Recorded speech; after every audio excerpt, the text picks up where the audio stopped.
교회는 신부로 계속 자라갑니다. 제목을 삼고 함께 은혜 받도록 하겠습니다. 저는 지난주부터 주님의 몸된 교회에 대한 시리즈 설교를 시작했습니다.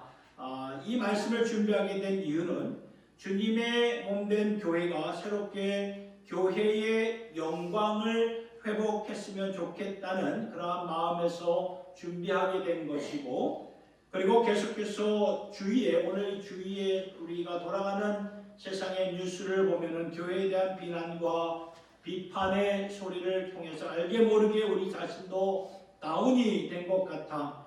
이럴 때 중요한 것이 무엇입니까? 우리 자신을 잘 성찰하여 말씀으로 다시 서야 되고, 더 중요한 것은 우리가 그러한 세상의 내결에 대한 그러한 비판의 소리로 인해서 위축되면 안 되고 힘을 잃으면 안 되는 것입니다.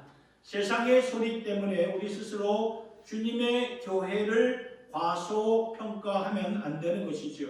이것은 하나님의 뜻이 아닙니다. 성경에서 주님의 교회들을 보면은 굉장히 주님의 교회를 귀하게 소중하게 보았습니다. 중요한 것은 하나님이 당신의 교회를 어떻게 보시는가, 사람들이 나를 어떻게 보는가가 중요한 게 아니라 하나님이 나를 어떻게 보시는가. 우리가 내가 바로 교회이기 때문에 하나님이 주님의 몸된 교회를 어떻게 보시는가, 이것이 참 중요한데요. 그래서 이제부터는 하나님의 눈으로 교회를 바라보며 주님의 교회가 새 힘을 받고 일어서면 좋겠다라는 이러한 심정으로 오늘 주님의 말씀을 준비하게 되었습니다. 여러분, 주님의 교회는 반드시 승리하게 되어 있습니다. 믿으십니까? 아멘. 왜냐하면 예수님께서 마태복음 16장 18절에 뭐라고 말씀하셨으면, 내가 이 반석 위에 내 교회를 세우리니 음부의 권세가 이기지 못하리라 말씀하셨기 때문에, 친히 말씀하셨기 때문에 음부의 권세가 이기지 못하기 때문에 교회는 반드시 승리를 하게 된다는 것입니다. 누가 뭐래도 승리합니다. 그리고 우리가 지난주일에 보았던 말씀을 통해서는 주님의 교회는 감당하게 되는데 우리의 소명을 감당하게 된다, 그 말씀입니다. 우리의 소명을 감당해야 되는 이유가 하나님이 당신의 교회를 통해서 우주 만물 가운데 안 보이는 그 영의 세계의 수많은 천군 천사들에게 당신의 지극히 풍성한 은혜를 그들에게 전시하고 알려준다고 말씀하셨기 때문에 교회가 바로 우리잖아요. 우리이기 때문에 반드시 그 소명을 감당해야 된다는 것입니다. 왜냐하면 하나님께서 자신의 영광을 우주적으로 교회된 우리에게 거셨기 때문입니다. 그래서 절대로 하나가 될 수 없는, 유대인과 이방인들이 절대로 하나가 될 수 없는 자들이 성령 안에서 함께 상속자가 되고 함께 지체가 되고 함께 약속에 참여하는 자가 되어서 아버지께로 나아가는 이것이 교회의 영광이라고 지난주일에 말씀을 드렸습니다. 그리고 오늘 말씀은 교회는 신부로 계속 자라갑니다 라는 이 말씀을 여러분들과 함께 나누고 싶은 것입니다. 주님의 몸된 교회는 계속 growing 한다는 거예요. 자라간다는 거예요. 성장한다는 것입니다. 제가 여기서 강조하는 자라간다는 것은 예수님의 거룩하고 영광스러운 교회로 자라간다, 그 말씀이라는 것입니다. 그러니까 오늘의 교회들을 오늘날 이 지구촌의 수많은 교회들을 보면은 결점들이 보이죠. 오늘 우리에게도 교회 안에 주의 백성들을 보아도 결점들이 보이고 흠도 보이고 실망스러운 그런 모습도 보여지지만, 그러나 반드시 주님의 교회, 예수님의 신부이기 때문에 그 영광스러운 신부의 모습으로 계속 자라간다는 이 말씀을 전하고 싶은 것입니다.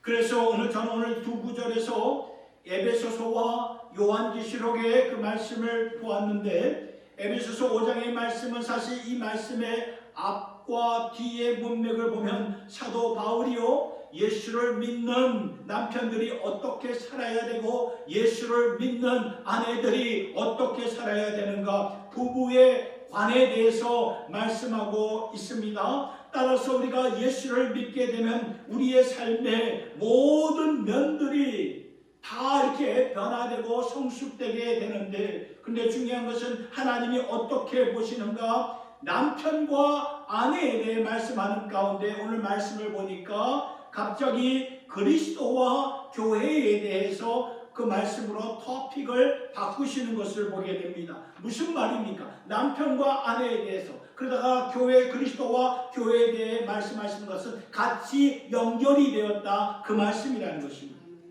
그래서 우리가 25절부터 보았는데 25절에 그 남편들아 아내 사랑하기를 그리스도께서 교회를 사랑하시고 그 교회를 위하여 자신을 주심같이 하라. 그러니까 남편이 아내 사랑하는 것은 예수님이 교회를 사랑하신 것과 같은 것이다, 그 말이에요. 이렇게 말씀하시는 것은 예수님과 교회가 남편과 아내, 신랑과 신부 사이라는 것을 우리에게 가르쳐 주시는 것이죠. 이 말씀은 우리가 보았던 에베소서뿐만 아니라 이 구약 성경에서도 이사야 62장 50절의 말씀을 보니까, 그렇죠? 그 말씀을 보니까 이렇게 나와 있습니다. 준비한 이 이사야 62장 50절이 안 나왔는데, 아무튼 62장 50절의 말씀을 보면 하나님께서 이스라엘 백성들을 가르쳐 나의 신부라고 말씀을 전하셨어요. 그 테마를 그대로 신약시대로 이어와서 예수님이 자신의 교회를 자신의 신부라고 말씀하셨는데, 이게 참 놀라운 사실이라 그 말씀입니다. 왜냐하면 예수님의 마음이 여기에 깃들여 있기 때문에 그래요. 그러니까 예수님은 교회를 어떻게 보시는가? 신부로 보신다고, 신부. 예수님의 마음에 성도들을 어떠한 모습으로, 오늘 저와 여러분들을 어떠한 모습으로 보시는가? 신부로 보신다, 그 말씀입니다. 여러분, 신랑에게 신부는 가장 중요하고 소중하고 귀한 존재가 아닙니까? 예수님이 교회를, 그러니까 성도를 그렇게 보신다, 그 말씀이에요. 그래서 우리가 예수 믿어 공동체를, 믿음의 공동체를 이루어졌으면, 믿음의 공동체가 이루어졌구나 하면서 거기에 머무른, 거기에 그냥 가만 놔두시는 것이 아니라 그 공동체를 당신의 신부로 삼으셨다는 말인데, 굉장히 가슴이 뛰고 벅찬 그런 말씀이 아닐 수가 없는 것입니다. 그래서 우리가 이렇게 주님 앞에 소중한 존재, 우리가 주님의 신부이기 때문에 이렇게 내가 참 소중한 존재이구나. 그런 예수님은 교회를 세우셔서 교회가 된 우리를 어떻게 사용하시는가, 오늘 에베소서 말씀에서 증거하시죠. 그 교회를 신부로 삼아 말씀을 보니까 26절에 곧 물로 씻어 말씀으로 깨끗하게 하사 거룩하게 하셔서 자기 앞에 영광스러운 교회로 세우신다, 그 말씀이에요. 티나 흠이나 주름 잡힌 이런 것들이 없이, 지금 여러분 우리의 모습, 내 모습을 한번 보세요. 티나 주름이나 결점이 많이 보이지 않습니까? 누구에게나 다 있어요. 티나 결점이나 주름 잡힌 것들이 어느 인간의 누구에게나 다 있는데, 마침내 영광스러운 완전한 교회로 세워주신다, 그 말씀이에요. 그리고 오늘 본문 말씀 가운데 요한계시록 21장의 말씀은 우리가 알고 있는 오늘의 이 세상이 다 지나가고 이제 새 하늘과 새 땅이 임할 날이 오는데, 그 날에 새 하늘과 새 땅은 어떠한 모습인가, 이것을 우리에게 알려주시는데 참 중요한 말씀이 되는 것입니다. 왜냐하면 처음부터 우주 만물은 그냥 생긴 것이 아니라 그 말씀이에요. 오늘 이 무신론자를 보세요. 그냥 이렇게 빅뱅 해가지고 뭐가 둘이 빵 부딪혀가지고 우주 만물이 생겼다고 이 무신론자들은 그렇게 주장하고 있지 않습니까? 여러분, 우리가 이렇게 자동차를 몰고 가다가 이렇게 사고 날 때가 있잖아요. 자동차가 서로 부딪히면 어떻게 됩니까? 멀쩡합니까? 아니잖아요. 서로 그냥 부딪히는 순간 깨지고 박살나고 망가지지 않습니까? 다른 차가 되는 것이 아니라 완전히 망가지게 되는데, 이 무신론자들이 주장하는 빅뱅으로 우주 만물이 생겨났다면 어떻게 이러한 아름다운, 오늘의 이 우주 만물을 볼 때 어떻게 아름다운 초화와 엄청난 우주 만물의 작품들이 생겨날 수 있겠느냐, 그 말이에요. 솔직히 무신론자들이 주장하는 그것 자체가, 이 빅뱅으로 했다는 그 자체가 더 믿기 어려운, 더 믿는 것이 더 힘들 것 같은 그런 마음이에요. 이건 말이 안 되는 그런 얘기 아닙니까? 분명히 창조주 하나님이 계시고 그것을 디자인하신 하나님이 말씀을 가지고 우주 만물을 처음부터 만드시지 않으셨습니까? 그러면 지금 우리가 알고 있는 하늘과 땅이 지나간 후에 오늘 말씀을 보니까 새 하늘과 새 땅을 만드실 분은 누가 되십니까? 하나님 아버지가 되신다, 그 말씀이에요. 그때가 반드시 오는데 그때의 중심적인 인물이 누구인가를 오늘 말씀을 통해서 우리에게 알려주시는 말씀이 우리가 두 번째로 본 요한계시록 21장 1절과 2절의 말씀인데, 이 말씀이에요. 또 내가 새 하늘과 새 땅을 보니 처음 하늘과 처음 땅은 없어졌고 바다도 다시 있지 않더라. 이 말씀을 볼 때에 지금의 오늘의 세상과는 완전히 다른 세상을 우리가 상상할 수가 있지 않습니까? 오늘의 바다는 보세요. 지구의 3분의 2가 바다입니다. 근데 바다가 없어졌다고, 바다가 다시 있지 않더라 말씀하고 있지 않습니까? 그리고 2절의 말씀을 보면은 또 내가 봄에 거룩한 성 새 예루살렘이 하나님께로부터 하늘에서 내려오니 그 준비한 것이 신부가 남편을 위하여 단장한 것 같더라.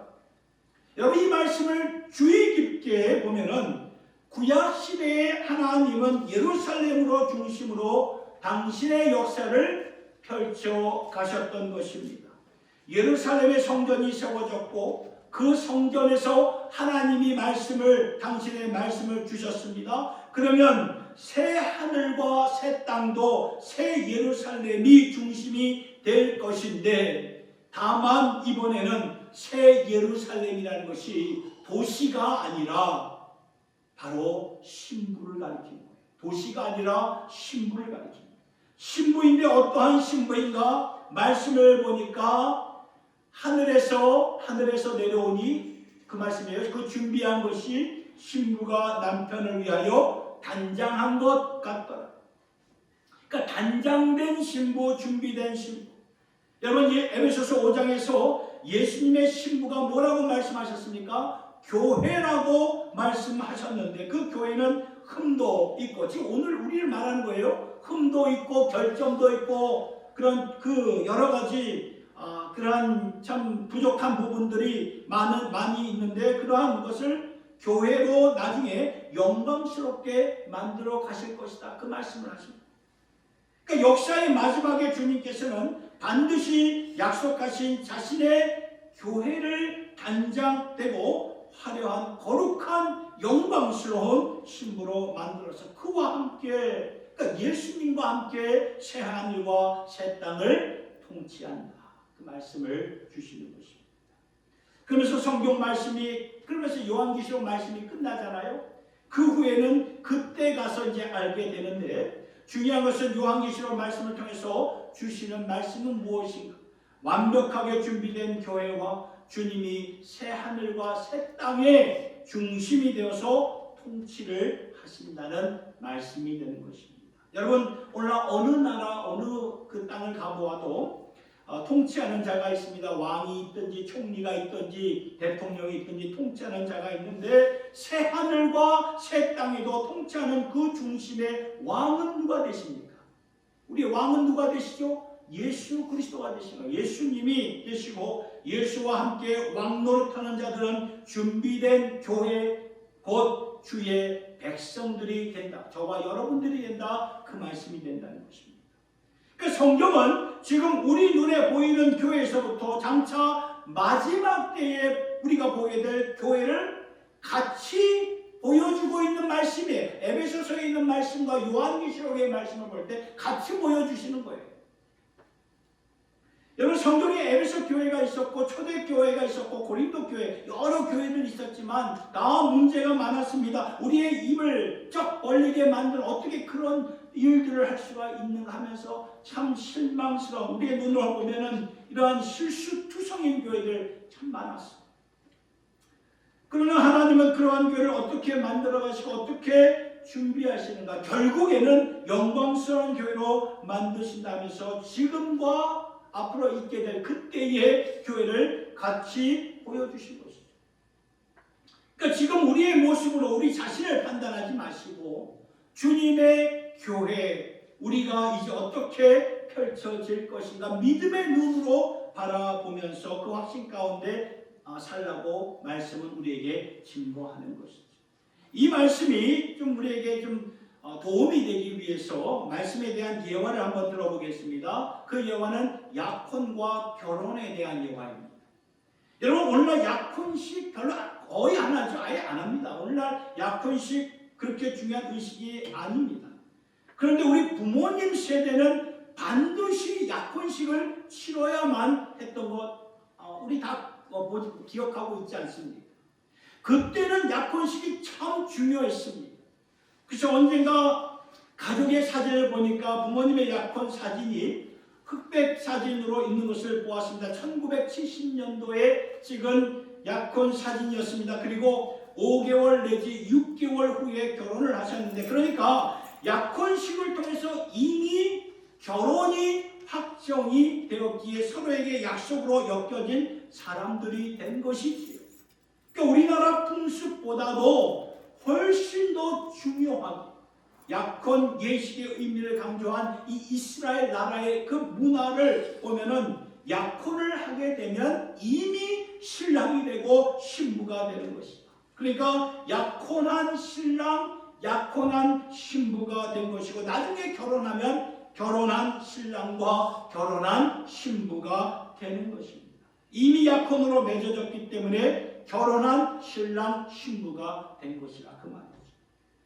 그래서 복음서의 말씀을 보면은 마리아에게 어느 한날 천사가 찾아오지요. 찾아와서 너가 성령으로 아기를 잉태하게 될 것이다. 그러니까 이 마리아가 깜짝 놀래가지고 이렇게 말하죠. 나는 약혼했지만 아직 약혼자를 내 남자로 알지 못하는 사람입니다. 그런데 어떻게 이 일이 가능합니까? 천사가 말하기를 사람에게 불가능한 것은 하나님께는 가능하다. 그렇게 말하니까 마리아가 뭐라고 답을 합니까? 이것이 하나님의 뜻이라면 주의 뜻대로 되오리이다 하면서 자신을 헌신하는 그러한 모습을 보게 됩니다. 그래서 성경은 마리아의 믿음을 굉장히 큰 믿음의 소유자라고 조명해 주면서 또한 우리는 성령으로 잉태한 이 예수 그리스도를 늘 우리가 사도신경을 고백할 때마다 고백하는 굉장히 중요한 우리의 신앙 고백을 예배를 드릴 때마다 우리가 고백하고 있지 않습니까? 그러니까 이 말씀을 보아도 이 약혼의 의미를 참 알 수가 있다 그 말씀입니다. 약혼했으면 이미 신랑 신부가 된 것입니다. 결혼한 날을 기다리지만 이미 신랑 신부가 된 것이다 그 말입니다.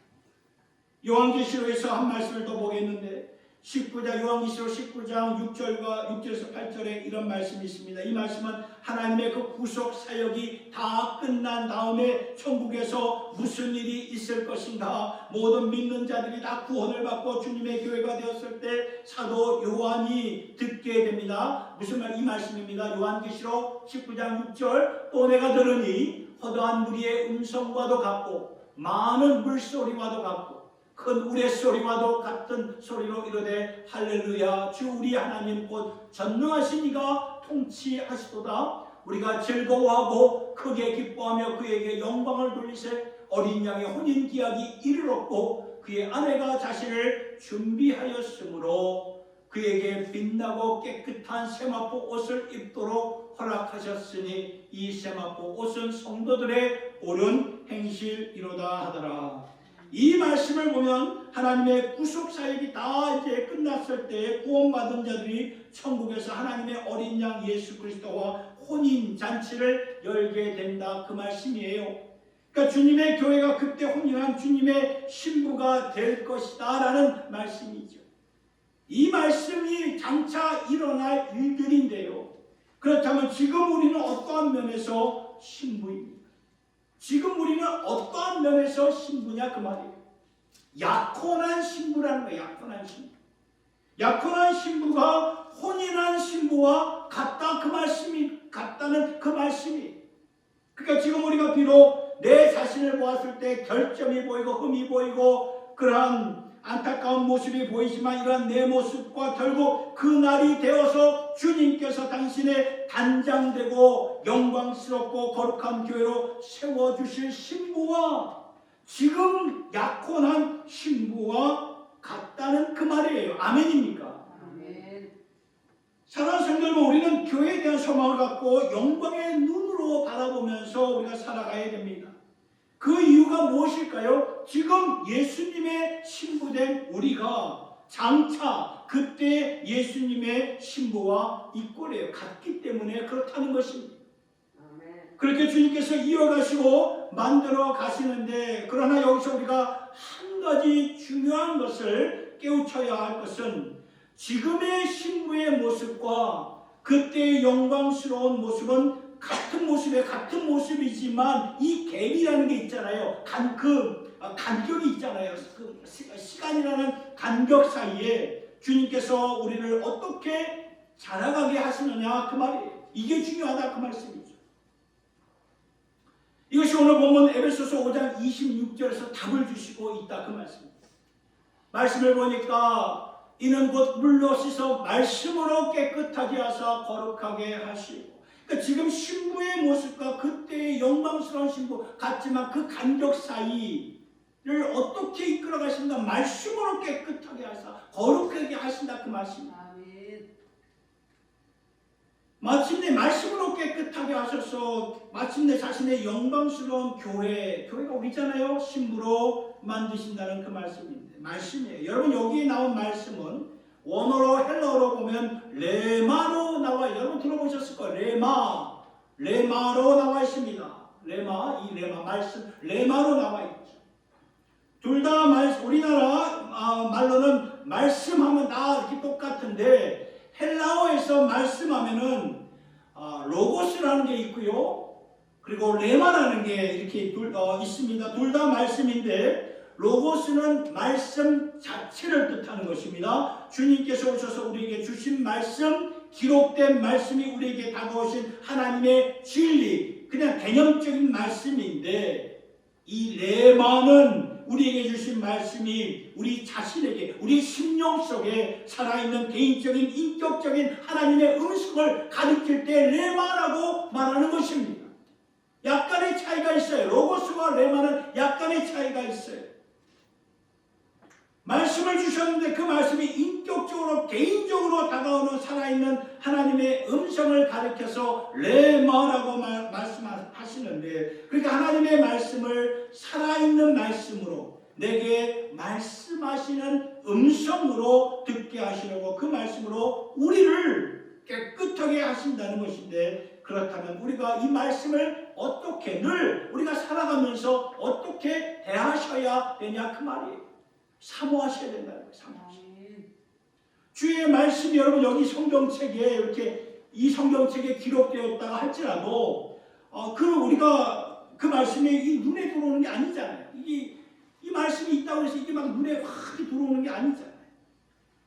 오늘 내게 음성으로 들려주시는 말씀, 오늘 내게 예배를 통해서 하나님께서 친히 말씀하시는 음성, 그 말씀으로 레마를 받을 때 그 말씀으로 깨끗하게 거룩하게 만들어 가신다 그 말씀. 그러하려면은 우리가 사모하는 마음이 있어야 된다는 것입니다. 그리고 노력하는 애씀이 필요하다는 것입니다. 하나님의 말씀 앞으로 나오려고 하면 어떻게 해야 됩니까? 내 시간을 내야 되고 정성을 다하고 노력하고 말씀을 듣고 말씀에 내 인생을 올인해야 된다. 걸어야 된다. 그 말씀이라는 것입니다. 여러분 예수님과 동행한다는 것은 다른 의미가 아닙니다. 말씀으로 동행하는 거예요. 그게 예수님과 동행하는 거예요. 성경을 보니까 요한복음 15장 3절에 예수님이 포도나무 비유로 말씀하시면서 너희는 내가 일러준 말로 입이 깨끗하여졌다. 말씀으로 깨끗해졌는데 바로 그 다음 4절의 말씀을 보니까 뭐라고 말합니까? 너희는 내 안에 거하라. 나도 너희 안에 거하리라. 말씀으로 깨끗해진 심령들에게 나는 내가 너희 안에 거하니 너희도 내 안에 거하라. 말씀으로 깨끗해 주셨는데 그 깨끗함이 우리의 삶 가운데 지속되고 적용이 되려면 말씀으로 우리가 주님과 동행하라 그 말씀입니다. 말씀을 그냥 읽고 읽으라고 하니까 읽고 머리로 이해하는 것이 아니라 이 말씀이 인격적으로 주님과 동행하는 말씀으로 만들라. 이게 레마의 의미예요. 레마. 말씀으로 깨끗함을 받았으니까 이제 예수님이 내 안에 거하고 내가 예수님 안에 거하고 요한복음 15장 7절의 말씀을 보니까 너희가 내 안에 거하고 내 말이 너희 안에 거하면 그러니까 말씀으로 주님과 동행을 해야 되는데 이것은 그냥 그냥 되는 게 아니라 내 노력이 필요하고 사모함이 필요하다 그 말씀이라는 것입니다. 주님 말씀으로 나를 좀 깨끗하게 해주시고 나를 좀 변화시켜 주시옵소서. 이런 마음 제세가 필요하다는 것입니다. 여러분 우리는 보통 이 말씀을 통해서 뭔가를 얻으려고 합니다. 보통 그래요. 말씀을 통해 지혜를 얻으려고 하고 통찰을 얻으려고 하고 힘을 얻으려고 위로를 받으려고 합니다. 다 맞아요. 말씀을 통해 통찰과 힘과 위로와 지혜를 얻을 수 있지만 좀 더 성숙한 주님의 교회 주님의 신부가 되려면은 말씀으로 나를 계속 씻어 나가야 계속 씻어요. 말씀으로 계속 씻어야 돼요. 내 생각을 계속 씻어요. 우리가 한 주간에 살면서 생각 얼마나 많이 합니까? 그 생각들이 우리가 거룩한 생각보다 세속적인 생각들이 더 많잖아요. 얼마나 많습니까? 그런 생각들을 계속 말씀으로 씻어내셔야 되고 나의 세계관을 씻어야 되고 말씀으로 내 삶을 씻어야 되고 고쳐나가야 된다. 그 말씀이라는 것입니다. 이 말씀을 통해 내 삶이 어떻게 변화되기를 원하십니까? 이 말씀을 통해 내 생각이 어떻게 깨끗해지기를 원하시느냐 그 말이에요. 말씀을 통해 자꾸 자신을 정화시키려고 하고 그래서 예수님의 신부로서 만들어지고 세워지려는 그러한 자세가 오늘 우리에게 반드시 필요하다는 그런 말씀입니다. 여러분 신부에게는 깨끗함이 생명 아닙니까? 신부에게는 정결하고 깨끗한 게 생명입니다. 신랑은 무엇입니까? 자신의 몸을 희생하여 신부를 보호하고 이끌고 보호하는 책임이 있다면 신부된 우리는 신랑 대신 예수에게 거룩하게 드려지기 위하여 깨끗하게 드려지는 것이 중요하다 그 말씀이에요. 이게 교회의 몫이에요. 이게 교회의 몫이에요. 교회가 말씀을 통해 거룩하고 깨끗해짐으로 날로 예수님의 영광스러운 신부로 자라가는 교회가 되어야 된다는 말씀입니다. 오늘 말씀을 정리하면서 마치겠는데 오늘 제가 전한 말씀은 두 가지 포인트가 됩니다. 첫째는 이것입니다. 교회의 영광스러운 피날레는 주님께서 책임져 주시고 이루실 것이라는 거예요. 그러니 담대하시기 바랍니다. 믿으십니까?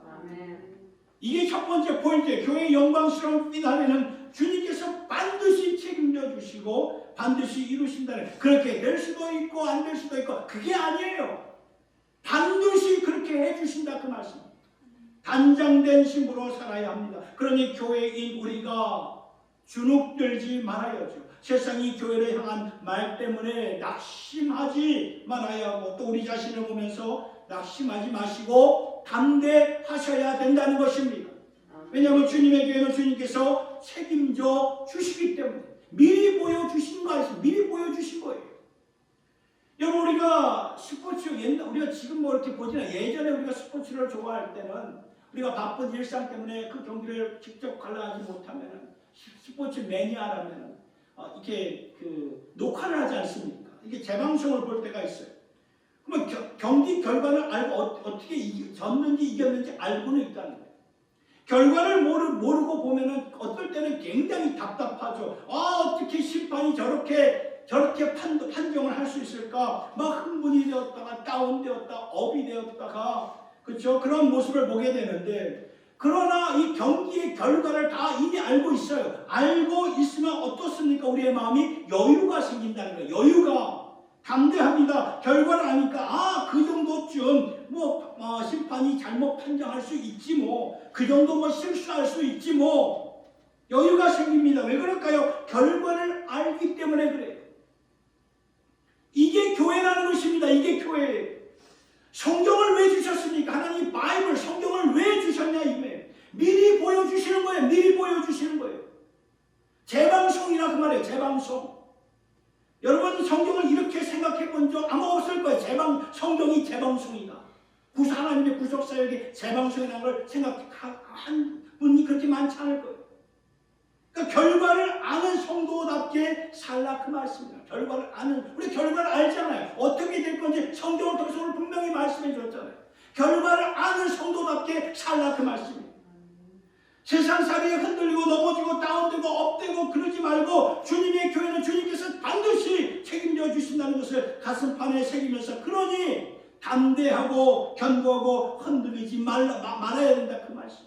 이것이 주님의 교회의 모습, 우리의 모습, 성도된 우리의 모습이라는 것입니다.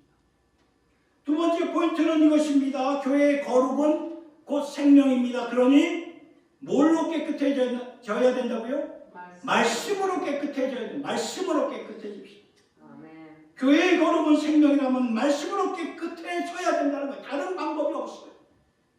마태복음 25장에 예수님이 주신 비유처럼 신랑이 신랑이 신부를 기다리는 10처녀가 기다리잖아요. 신랑 오는 날을 기다리고 있는데 언제 올지 모르잖아요. 그러니까 신랑이 찾아왔을 때 한 시각에 찾아왔을 때 기름을 준비한 처녀들이 있었고 기름을 준비하지 못한 처녀들이 이렇게 나뉘어져 있지 않았습니까? 신랑이 왔는데 신랑을 맞이할 주님의 교회가 준비되어 있는가? 준비되어 있는 교회 신부는 준비되어 있지 않는 교회 신부 오늘 우리들에게 기름을 나눠주지 않아요. 야, 너 같이 가자 이렇게 나눠주지 않는다 그 말이에요.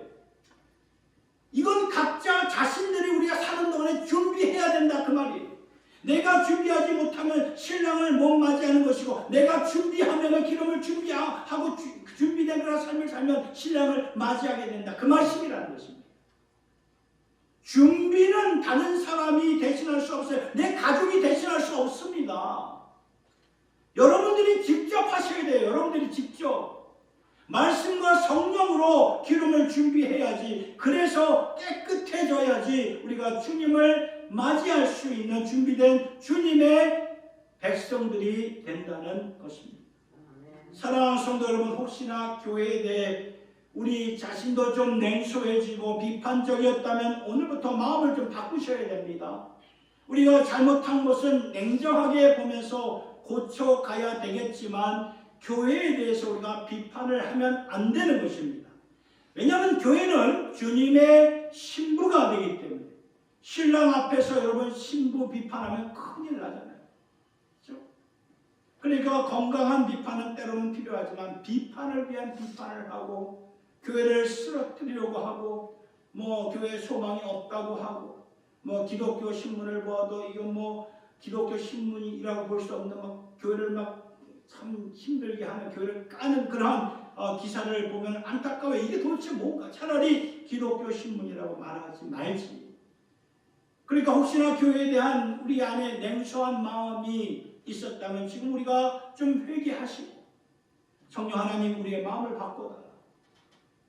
주님이 교회를 보시는 것처럼 우리도 주님의 마음으로 교회를 바라볼 수 있게 해달라고 회개하면서 주님의 영광스러운 교회론을 좀 회복하셔서 말씀이에요. 말씀으로 깨끗하게 하여서 날마다 정화되어 살아가는 저와 여러분 모두가 될 수 있기를 예수님의 이름으로 축원합니다.